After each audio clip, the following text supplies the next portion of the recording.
All right.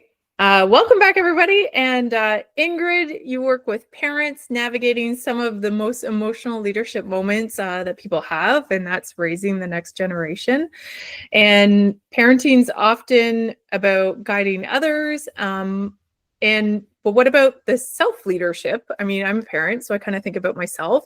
And how does self-awareness and courage and perspective, those things that are these key roots in leadership that I really find so important, what do they do to really shape how we show up as parents? And that's like one of those things that I really want to dive in here. Before we get started, I want you to be able to introduce yourself and what we're going to talk about here. Okay, so just tell a bit about myself. Yeah. So I'm Ingrid, as you said, and I was a teacher for 32 years. I think when I retired, I taught elementary school and obviously worked with hundreds and hundreds and hundreds of children, and probably, I think I calculated recently, about 1,200 sets of parents.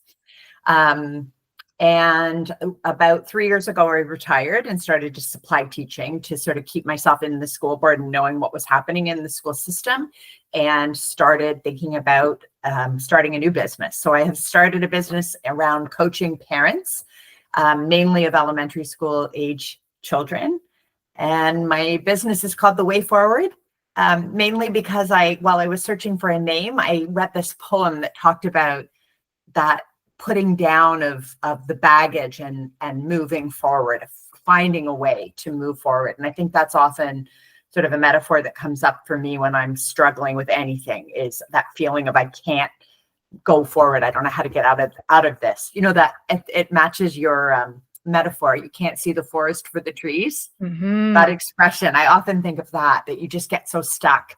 And the idea that a coach can help you find a way forward really resonated for me. Oh. So yeah, I also have kids of my own. I have 2 children, a son and a daughter, and then I have 2 stepchildren. I'm remarried, divorced and remarried, and I have 2 stepkids, and all 4 are in their 20s. I'm the same. I have bonus children. I call them my bonus children. Nice. Well, and I can resonate so much. Your content that I've been watching.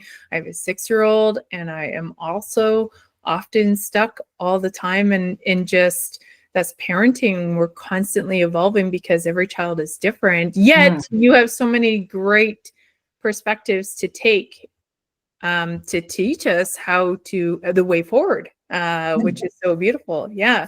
And so let's really go into that, right? Like leadership, although it's not leading companies and businesses and titles, but it really falls in what I'm really setting in that new mindset of lead yourself first. Right. And parenting is just that. You're leading yourself, you're leading your family, and you're leading your children into the next generation. Definitely. So how let's talk about the root, right? Let's talk about the root of self-awareness and how that shows up as parents.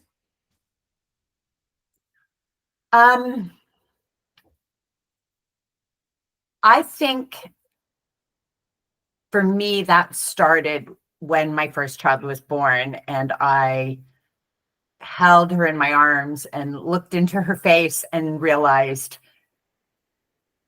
so many things. First of all, realized how much I loved her and how much perspective that made to everything else I'd ever experienced. You know, of anyone I'd ever loved or any relationship I'd ever been in. It's like they all kind of got small compared to the vastness of my feelings for her.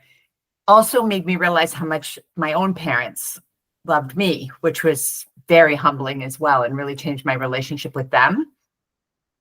But I think the other side of that's sort of that forest for the trees feeling, is suddenly understanding that this person that I loved that much and that I thought was that incredible, was such a miracle of a person, was my responsibility. And that imperfect me, with all my own baggage and struggles, was going to take this person and raise her when I felt like that was way too big a responsibility.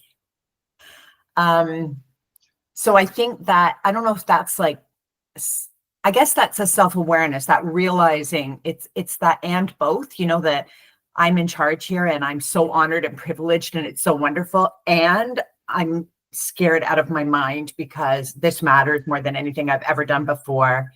And I'm never going to be able to get it right. Mhm. Yeah, I think I started around that time because I had already been a teacher for many years and had really loved my students and had that young teacher feeling that I was so important in their lives.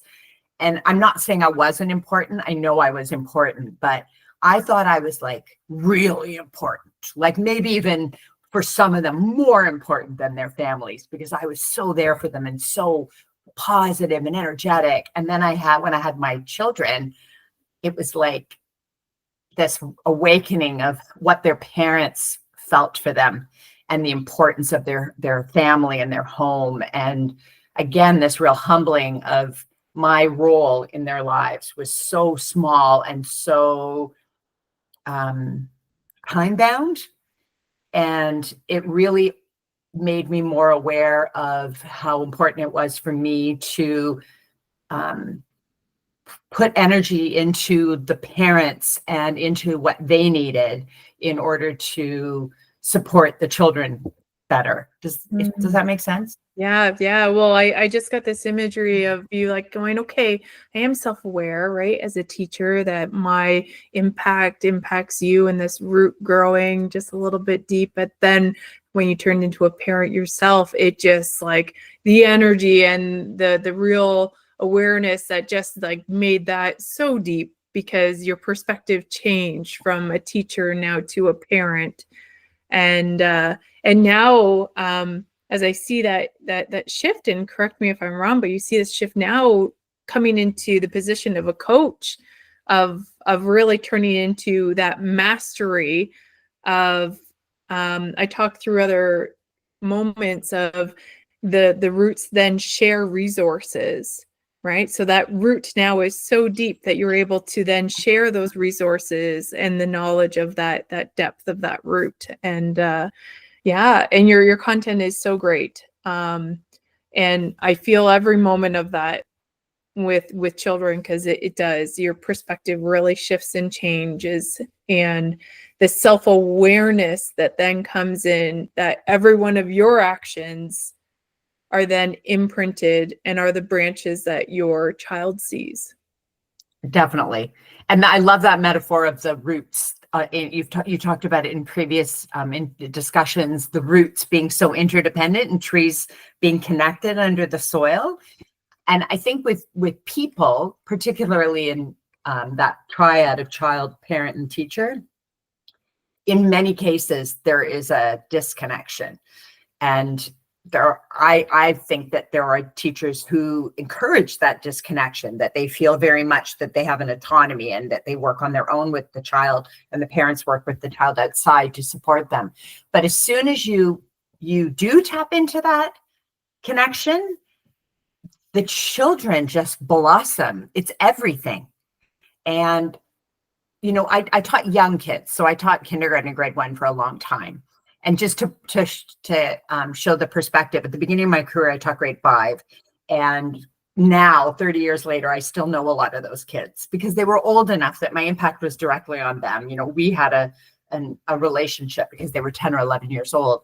My 4 and 5-year-olds, after a couple of years, a lot of them ignore me when they see me in the hall because I'm like from when they were little. But their parents, unlike the grade 5's parents, their parents still will email me or phone me to ask questions or to get advice or to talk through a problem, because that interconnection we had fed what I did in my classroom. They were often the ones supporting me and fed back to them. So I found it so important. And I think you talk quite a bit about values with, I think the roots sort of values are a big part of that. And I think when I've ever done any kind of values work, the things that come up for me are connection is the top of the list. And then from connection, compassion and curiosity. And those values really feed that interconnected system, right? Rather than approaching a parent with like, what were you thinking when you packed that donut for lunch? Or why aren't you returning the library books or whatever? Responding instead with what's going on for you and how can I support you? Or when a parent comes in and tells me, you know, my child's really bored in your class, instead of getting like, what? That's all about your kid, getting curious. Okay, so he's getting bored in my class and he's letting you know because he trusts you. What are we going to do to manage that better? And what's going on? Is he bored or is something else happening? Oh, the interconnectedness is so real. Yes, and those roots are all the roots are all the values that we build the foundation to allow us to grow and then be able to weather any storm. And yes, the leadership seed I talk about as the first root is curiosity. And that first root of curiosity grows and then spreads into other values then growing. And yeah, I hear trust, I hear connectivity, and it brings me back to even thinking there was a moment, or there was a study that talked about the influence of the kindergarten teachers and how their tenure and how well they were to connect with the families and the people really determined the success of the children. For sure. And I thought that's so fascinating. And I'm very fortunate. We have the YMCA group that does before and after care, and the group there, you can tell they just love the children and they really communicate well. And it sounds like I can I steal you? TJ6. Oh, that's amazing. And yeah, so the parenting like a tree within us, right? The deep roots are our values, the self-trust, the inner stability. So the branches are how we adapt and expand. And many parents feel like their roots are maybe dry, right? They're just trying to hold on to their branches together. In the world that we live in, we're spread so thin, and capacity often becomes really hard. So what happens when parents don't nurture their roots, and how can they start?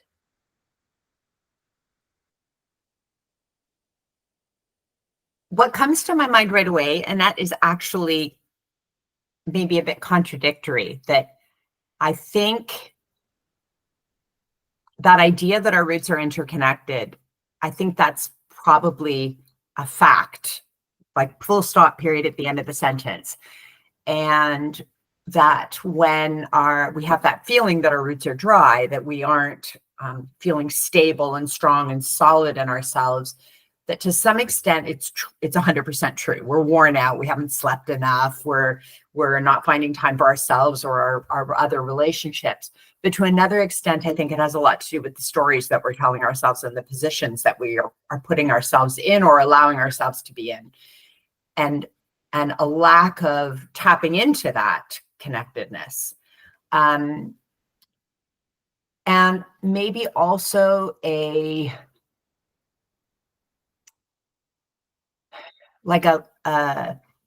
not recognizing our own resilience and our own ability to get through something, and how short-term this season actually is. It feels forever, right? You have a young child. It feels like forever.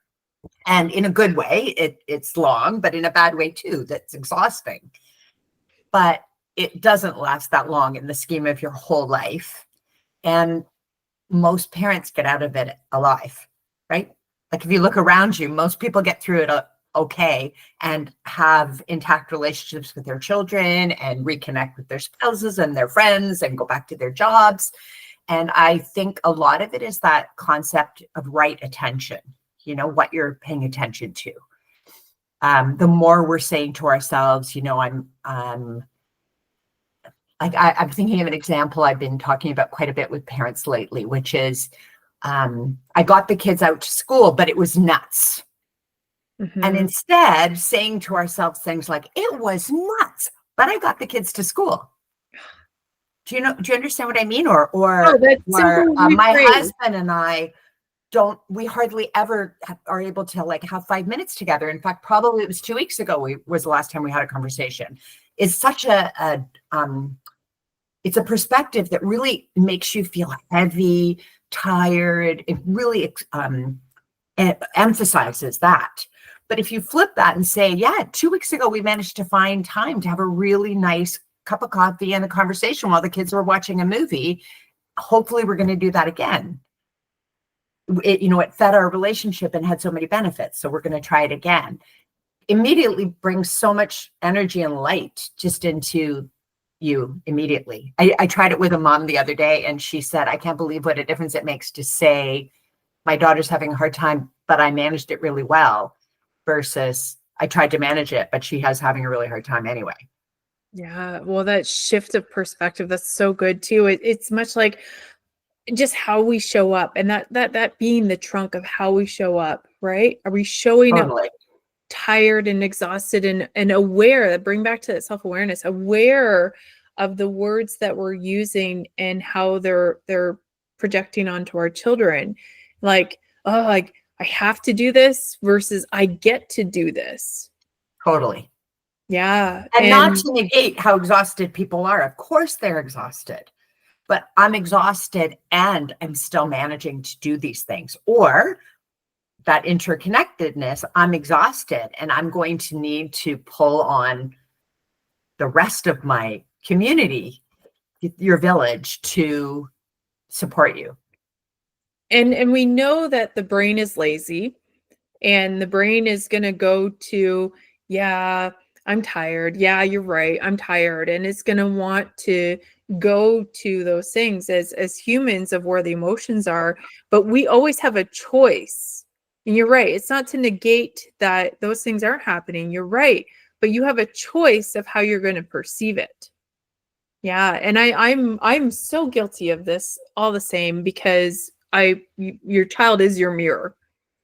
And Totally. and I've seen so many times and like, oh, that's me. It's so real in these moments to then shift and watch and observe what parts of us are showing in them, and are they more positive, or are they more of you're tired and that's what's showing up. For Yeah. sure. And we still also need all the validation. I mean, we still need people to say, yeah, you're exhausted. As soon as somebody says to you, come on, flip that around, be positive, you feel like, no, I'm digging in, I'm exhausted, and I'm digging into how exhausted I am. So parents definitely need yeah, this is hard. That's a lot. They need to see that shone back to them. They need to be able to connect with other moms and dads who are experiencing some of the same things. They need to say it to themselves. Yeah, this is really hard. And I'm doing a good job. And there are 3 or 4 things that I'm still working on. And there's one thing that seems so off, way off there that I can't even think about it right now. But I'm also doing all of these things really well. Mm-hmm. And when we rephrase in that space, first of all, I'd love to say how you said and, right? Acknowledge it. This is how I'm feeling. And this is how I'm dealing with it. And this is what I'm doing differently. Yeah. I've written in the leadership tree that the weather that happens and the environment are those external things. And when I use, for me, what it really helped when I use the weather metaphor for the emotions, the scenarios, everything that shows up, it's really helped me navigate it, because I don't feel like it's happening to me, but rather that I can view it as things going around me, and I can then observe it to understand it. And so these emotional things that may happen, right? So let's say Elliot is losing his mind because I took his iPad away, right? And I can either react to it, which I have, and it takes a second to just pause. Mm-hmm. And then when I think of, I'm going to observe it like it's the weather, what storm is happening in his head? Right? What's causing this storm has allowed me to shift my perspective and just sometimes just sit and pause and let those emotions rise up, and then they fall down. in those. So what advice do you give to your parents or that in your practice about when those really big emotions, the weather storms just explode? Both for themselves and for their kids, I think. Like the example you just gave, there's two sets of storms there, or two storms going on, right? The one that's triggered in you, and then the one that's happening for your child. And I'd say, first of all, for parents, they have to manage their own storm first, because otherwise you're going to escalate when the two storms crash. Like, think of actual weather fronts coming together, and we know what comes when that happens. Those are the real disasters, right? Mm-hmm. So first thing you have to do is start dealing with your own. And for sure, what you just said is the best thing possible, is to be able to take a moment and observe what's coming into you, what's affecting you, how it's impacting you. And probably I would be saying to people, don't spend too much time in that moment trying to figure out where that came from or what it's about. Obviously something gets triggered, but thinking too much about that trigger in that moment isn't going to serve you well when there's a storm 3 feet away from you that needs your support or needs your help. So I would say take a moment, observe it, see if you can let it go through you. There's so many somatic practices that people can use, like even as small a one as taking a really deep breath in and sighing really loudly. And kids, especially young kids, just find that so interrupting. I don't know if that's the right word to use, but a child who's in the middle of screaming and crying and hears their mother go, oh, is going to stop for a second, even if it's just to see what on earth are you doing. Things like that, crossing across your body and patting yourself for a minute can make a big difference. Stomping your feet, singing what you want to say to them, like, I took your iPad away, I did, you're right. All those things.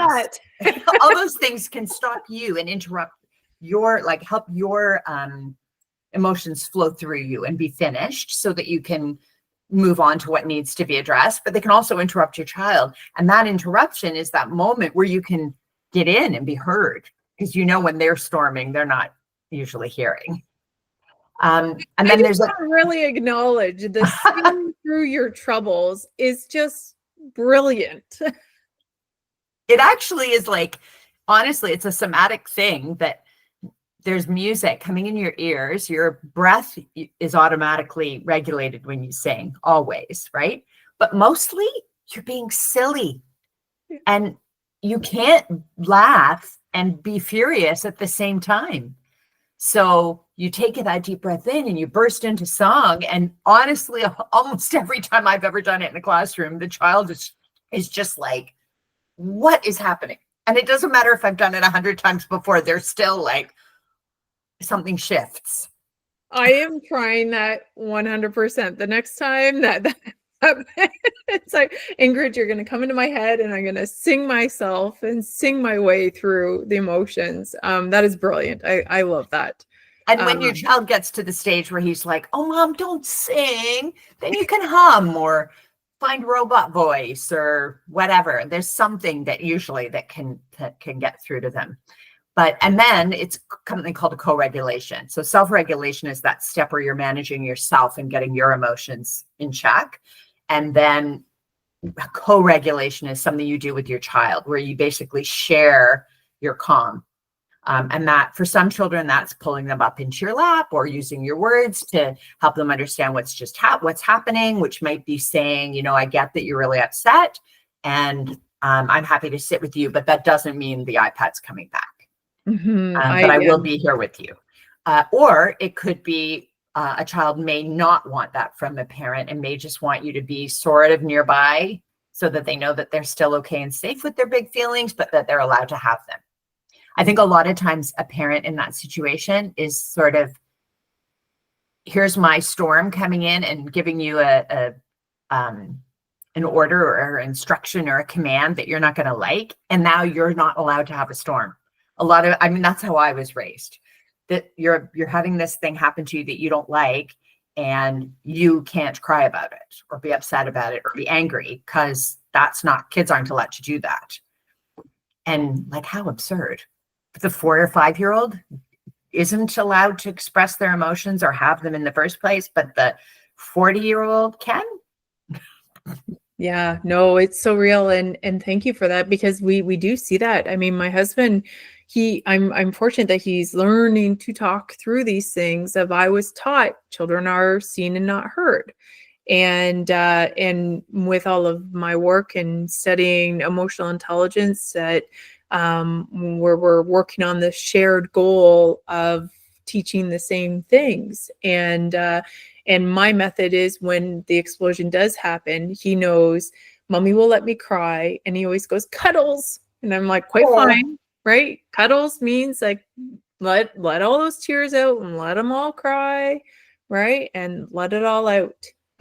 And me putting my branches around him and cuddling him in. But I think there is this shift of knowledge of emotional intelligence and what's being taught. And Elliot still comes home because I've taught him it's okay to cry. And so when he goes to school and there's other children who are taught not, I've heard, oh, you're being a baby, stop being a baby, stop crying. And so it's really hard to still balance what he's hearing from school and what he's hearing from home. for sure. Mm-hmm. For sure.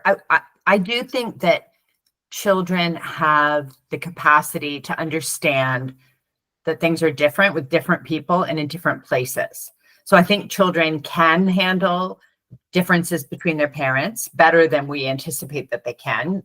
We also, kids can learn that at school they may not feel safe behaving a certain way, and at home they do feel safe. And the functional side of that is actually true as an adult in the world, right? Like I'm pretty open with my emotions, but not in all contexts. I don't go in to see my boss and cry my eyes out because my husband and I had a fight this morning. I might talk about that with my friend. So learning that is not inappropriate, but it's making that explicit sometimes to children that's really important, and saying, like, how do you feel about that when your friends say those kind of things? What does that mean for you? As opposed to where I think a lot of times we want to go, which is, no, you can do whatever you want. You can express you be you, and which adds a whole layer of pressure to children, right? Mm-hmm. This, like my mom said, I need to cry, and my friends are saying I shouldn't, you know? Yeah, no, well, you just kind of like changing my whole shifting and thinking of, yes, I am very much you be you, but then there's still like, how do they then connect with the people in their environments? For sure. Yeah. And what does it mean to them, like you be you? Because often when, like, I 100% agree with that idea, but often when we say that, children are like, that means almost nothing. Yeah, I don't know who we I are. know you probably don't say those actual words every time, but I think they are sort of like, what does that mean? Because we often are still telling them what to do. So their friend at school just told them how to behave. Now their parent is telling them how to behave, and then their brother's telling them how to behave. So a great place for that is being really like coachy. Like, don't put anything on them. Ask all those questions, getting really curious, expressing your compassion through sort of what I tell my husband all the time, warm neutrality. So you show love, but you stay very neutral. So your child can say to you, like, I was crying today because I fell, and the kids in my class were laughing at me and calling me a baby. And we want to say, you're not a baby. You're allowed to express your emotions. But instead saying, wow, how did that make you feel? And then what did you do? And then what happened? And what do you want to do tomorrow? And if they say, next time I'm going to try not to cry, be like, and how do you think that'll feel? And maybe let me know next time if that happens. I'd love to hear how that went for you. You just like blew my whole coaching mind of just that, of like, right, we put our mind into coaching in our different environments, and then to bring that coaching back into, and not in the same context, but I love that warm neutrality of bringing it in with your child to allow them to bring the answers out of them. Little For wise sure. little things that they are, little saplings that they are, but that's how they learn.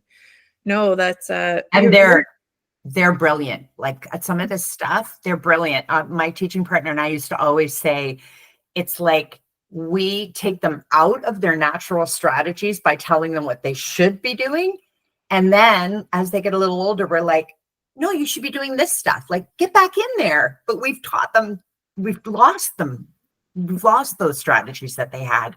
I had a really great example a few years ago that I was in a kindergarten classroom at like recess or something. It wasn't even my class. I think I was a grade 1 teacher at the time. And this little boy came over and said, those kids aren't including me. They don't want me to play. And I said, oh, that's rough. And he said, yeah, it's really hard. I said, okay, like, can I do anything for you? And he said, no. Okay, I'm going to go play with those girls instead. It's like, oh my God. You were brilliant. Can I bring But that was like just trying something and realizing. And from then on, I did that all the time in classrooms. Like when kids tattle or come to report something, I don't decide it's the end of the world. They decide. If they tell me it's the end of the world, then we're going to go address it.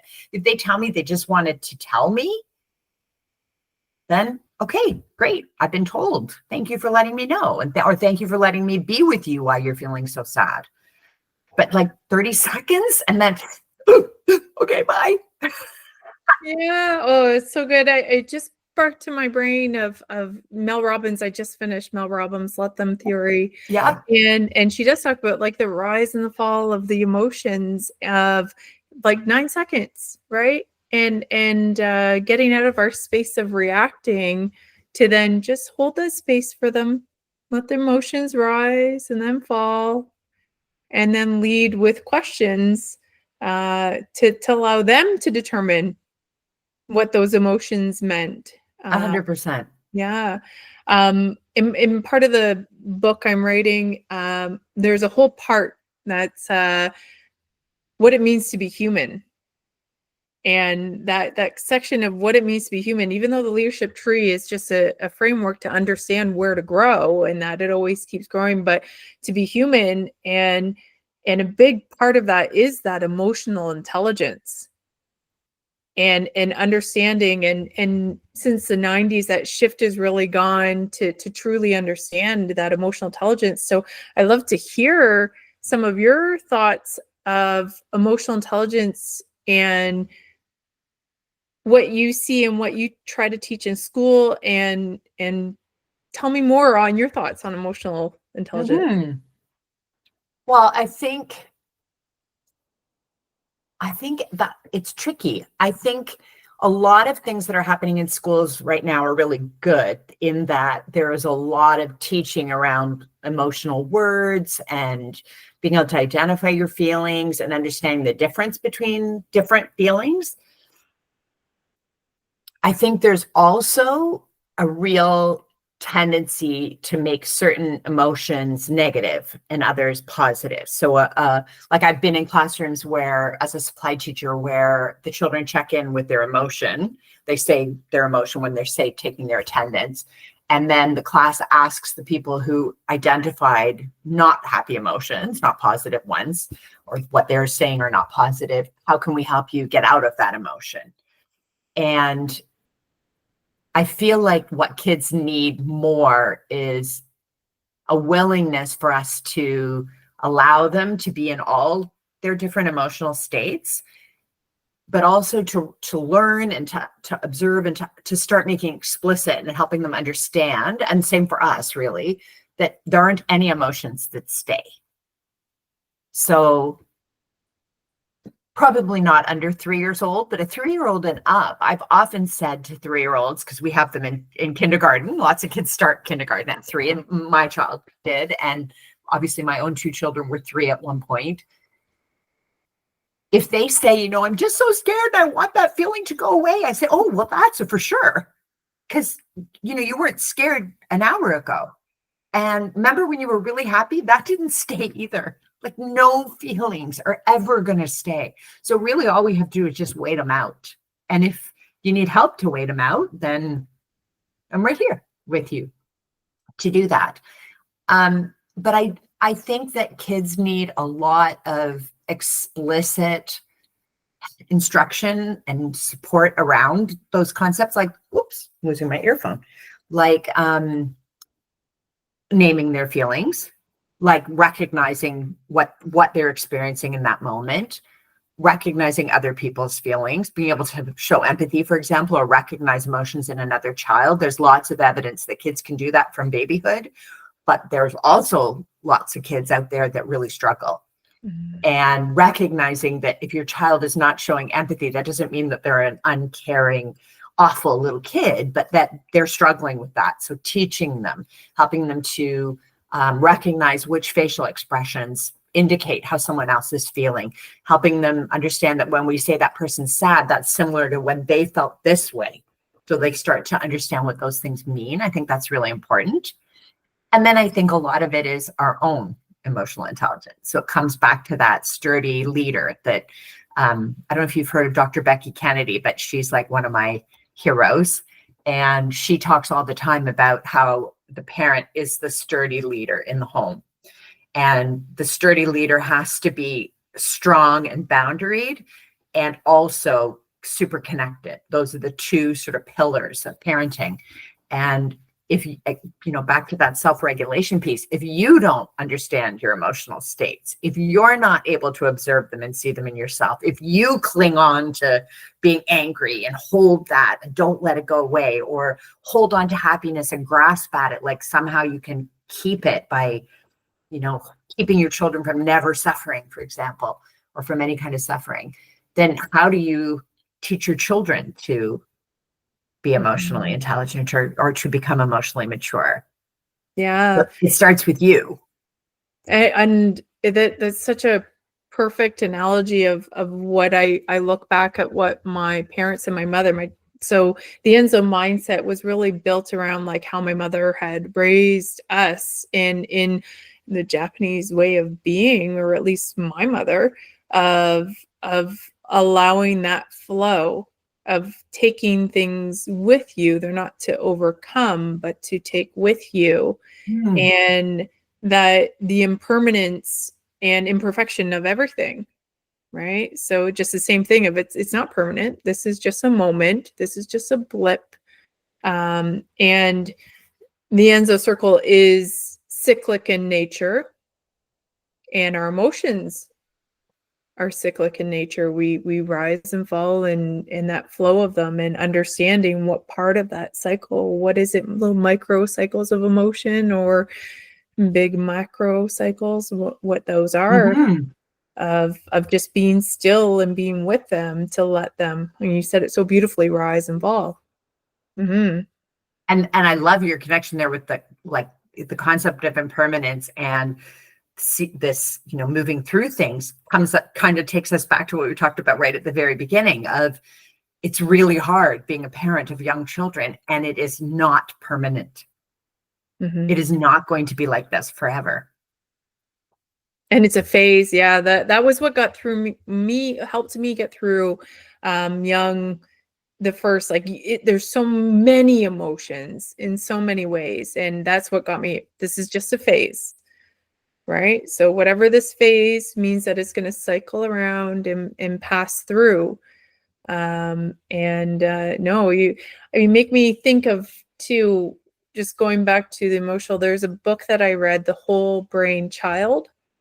It was really good, of you don't meet anger with anger, right? And to observe, and if you see one, and again, it's not negative, it's just what they're in, but anger and anger makes more anger, right? Same with happiness meets happiness makes more happiness.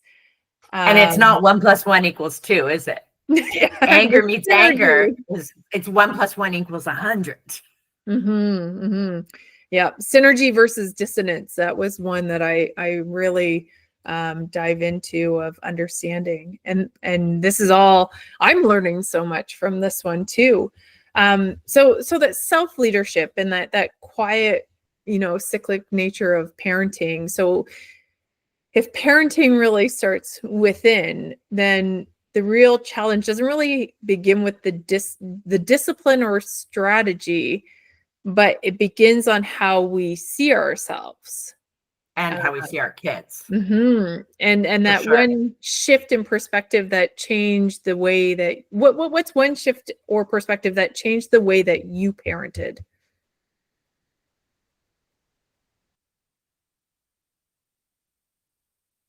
Hmm.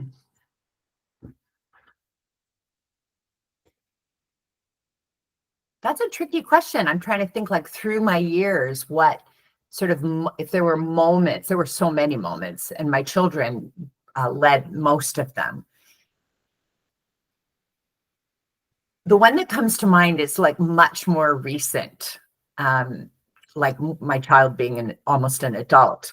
So it was my daughter went through a really significant change in her life, and it was a really hard one for our family. Like brought a lot of emotion and resistance, I think, inside me.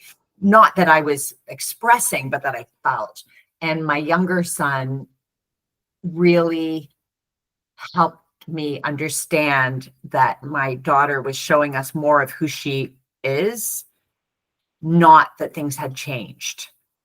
Does that make sense? Yeah, I And actually, I feel like that has shifted a lot of things for me in general.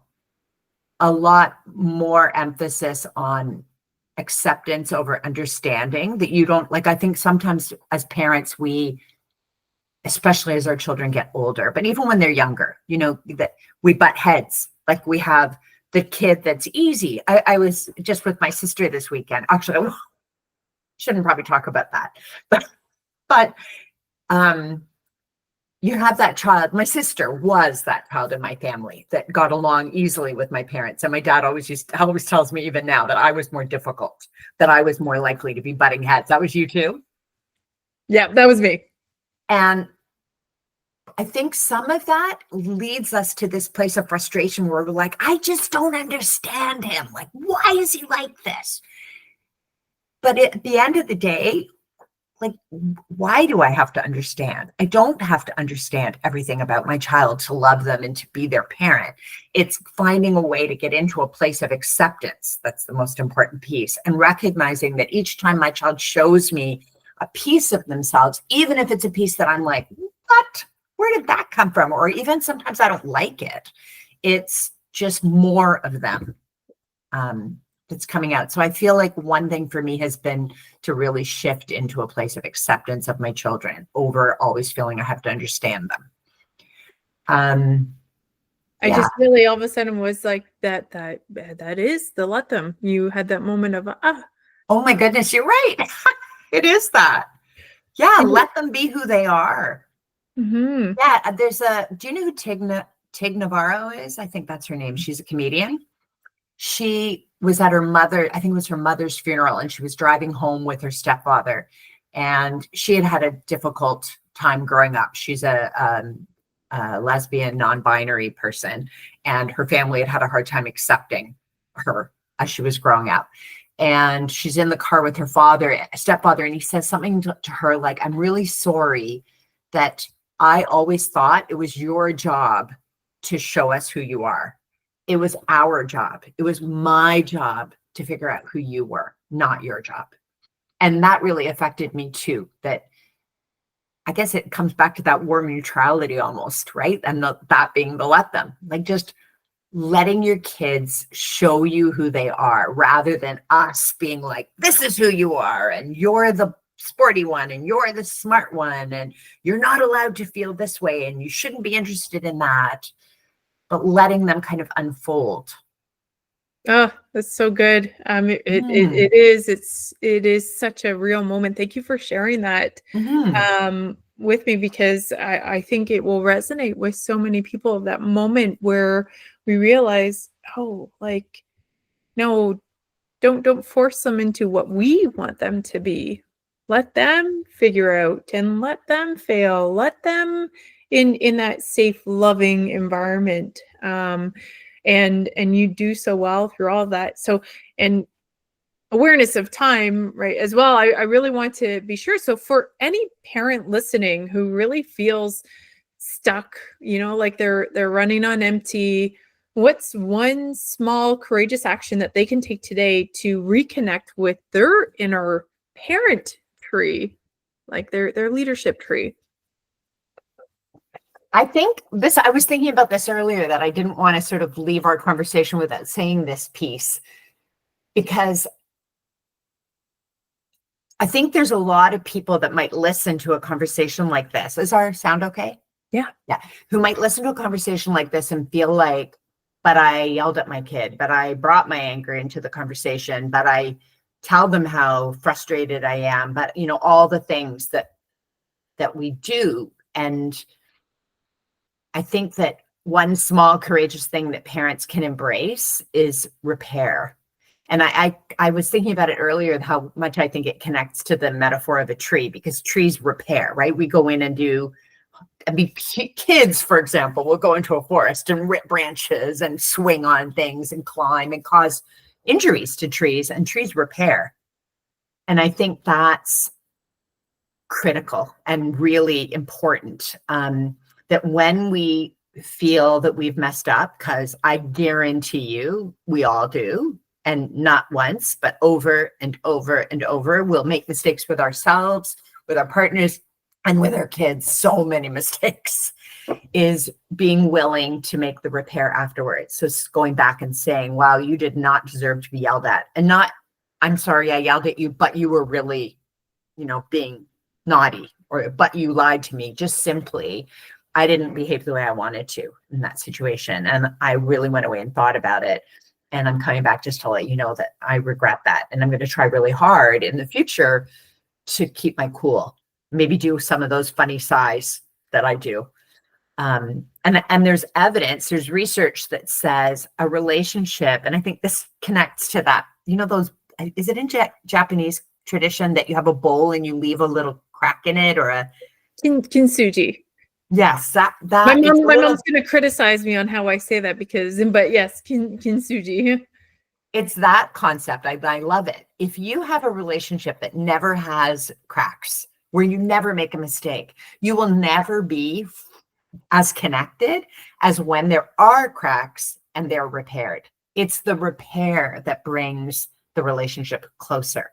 And for your child's sake, not only do you come closer to them, but you're modeling for them all those things that you want them to be able to do in their lives growing up.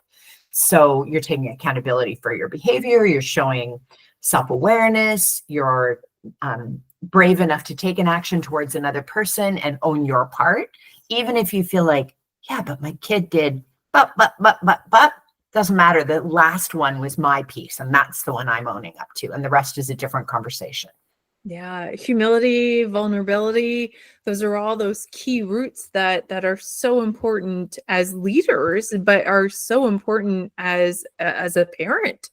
100%. Teaching by teaching, right? By showing up that way, that's how they grow. And this has been such a great conversation. I have learned so much even still, and I, as the Enso circle, is like it's continuous, it never stops, and the impermanence of learning and growing and messing up as part of life, the imperfection of things, and so this is the Enso moment. I hope everybody can take a visit to Ingrid's website, and it'll be in the link here. A wealth of information, and I thoroughly enjoy all your Instagram posts. They are fun and they are quirky, and I was hoping for a dance. So far here.